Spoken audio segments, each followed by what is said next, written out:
ओम नमो भगवते वासुदेवाय। जय श्री कृष्ण। राधे राधे। हमारे सभी श्रोतागणों को मेरा प्रणाम। आज हम कामिका एकादशी व्रत की कथा सुनेंगे। युधिष्ठिर ने श्री कृष्ण से पूछा, गोविंद, वासुदेव, आपको नमस्कार है। श्रावण के कृष्ण पक्ष में कौन सी एकादशी होती है, इसका वर्णन कीजिए।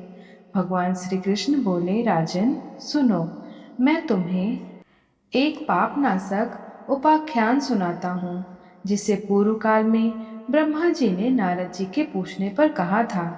नारद जी ने प्रश्न किया, भगवान कमलासन, मैं आपसे यह सुनना चाहता हूँ कि श्रावण के कृष्ण पक्ष में जो एकादशी होती है उसका क्या नाम है, उसके कौन से देवता हैं तथा उससे कौन सा पुण्य होता है।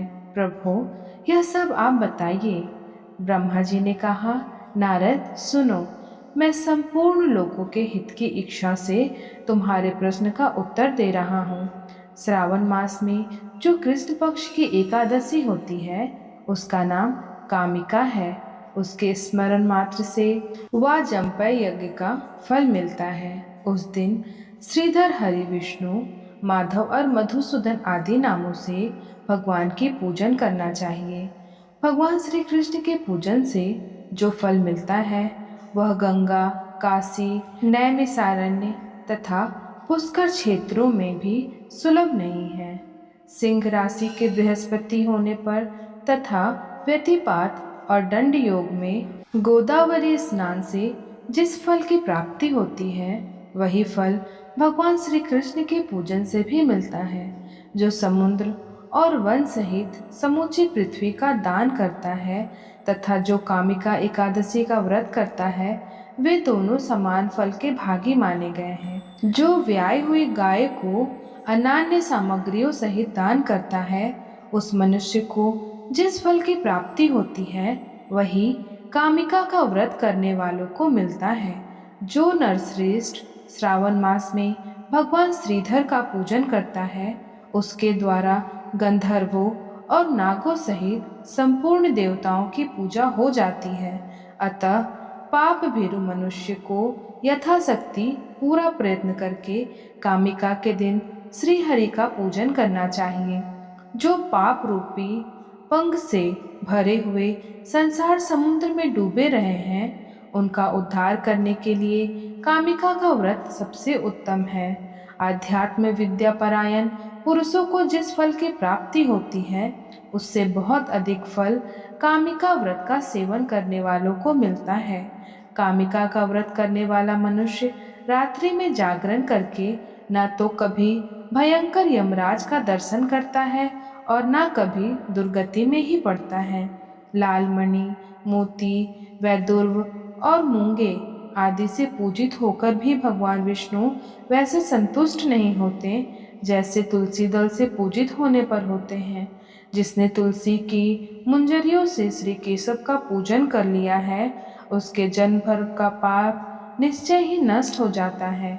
जो दर्शन करने पर सारे पाप समुदाय का नाश कर देती है, स्पर्श करने वाले शरीर को पवित्र बनाती है, प्रणाम करने पर रोगों का निवारण करती है, जल से सींचने पर यमराज को भी भय पहुंचाती है, आरोपित करने पर भगवान श्री कृष्ण के समीप ले जाती है और भगवान के चरणों में चढ़ाने पर मोक्ष रूपी फल प्रदान करती है, उस तुलसी देवी को नमस्कार है। जो मनुष्य एकादशी को दिन रात दीप दान करता है, उसके पुण्य की संख्या चित्रगुप्त भी नहीं जानते। एकादशी के दिन भगवान श्री कृष्ण के सम्मुख जिसका दीपक जलता है, उसके पितृ स्वर्ग लोक में स्थित होकर अमृत पान से तृप्त होते हैं। घी अथवा तिल के तेल से भगवान के सामने दीपक जलाकर मनुष्य देह त्याग के पश्चात करोड़ों दीपकों से पूजित हो स्वर्गलोक में जाता है। भगवान श्री कृष्ण कहते हैं, युधिष्ठिर, यह तुम्हारे सामने मैंने कामिका एकादशी की महिमा का वर्णन किया है। कामिका सब पातकों को हरने वाली है, अतः मानव को इसका व्रत अवश्य करना चाहिए। यह स्वर्गलोक तथा महान पुण्य फल प्रदान करने वाली है। जो मनुष्य श्रद्धा के साथ इसका महात्म्य श्रवण करता है वह सब पापों से मुक्त हो श्री विष्णु लोक में जाता है। अब सुनिए कामिका एकादशी की एक पौराणिक कथा। एक समय की बात है, एक गांव में एक क्षत्रिय रहता था। वह अपने आप पर बहुत गर्व रखता था, खासकर अपनी शक्ति और बल पर उसे अभिमान था। क्षत्रिय भगवान को बहुत मानता था, लेकिन उसके मन में घमंड था। वह हर दिन भगवान विष्णु की पूजा करता और उनकी उपासना में लीन रहता था। एक दिन वह किसी महत्वपूर्ण कार्य के लिए घर से बाहर यात्रा पर निकला। रास्ते में उसकी मुलाकात एक ब्राह्मण से हो गई। दोनों में किसी बात को लेकर झगड़ा हो गया। झगड़ा इतना बढ़ गया कि बात हाथापाई तक आ पहुंची। क्षत्रिय बहुत बलवान था, इसलिए ब्राह्मण अपनी दुर्बलता के कारण क्षत्रिय के वार को सहन न कर पाया और वहीं गिर गया और उसकी मृत्यु हो गई। ब्राह्मण की मृत्यु से क्षत्रिय हक्का बक्का रह गया। उसे अपनी गलती का एहसास हुआ और वह बहुत पछताया। यह पूरी बात गांव में आग की तरह फैल गई। क्षत्रिय युवक ने गांव वालों से क्षमा याचना की और ब्राह्मण का अंतिम संस्कार खुद करने का वचन दिया, लेकिन पंडितों ने अंतिम क्रिया में शामिल होने से इनकार कर दिया।